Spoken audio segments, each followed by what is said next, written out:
Hello madam, তো audience বলছে বৌদি ভাই কিচ্ছু পারে না, দাদা ভাইয়ের কোনো কোশ্চেনে অ্যান্সার দিতে পারে না। এইবার যে প্রশ্নটা এসছে তোমার প্রশ্ন যেটা এসছে এবার সেটা কি পারবে অ্যান্সার দিতে? লেস খেয়ে নিয়েছো, বুদ্ধি বেড়ে গেছে নাকি? চলো তোমাকে আর একটা প্রশ্ন করছি আমি। একটা ঘর আছে, সেই ঘরে তিনটে লোক থাকে, একটা কালা, একটা কানা, একটা খোড়া। ঠিক আছে, তিনটে লোক থাকে, একটা কানা, একটা কালা, একটা খোড়া।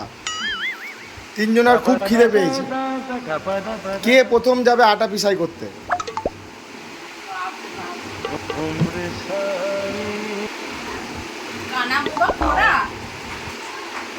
কানা, কালা, খোড়া, একজন চোখে দেখ। হুম হুম কালা যাবে? গর্ধব, আটা পিসাই হয় না, গম পিসাই হয়।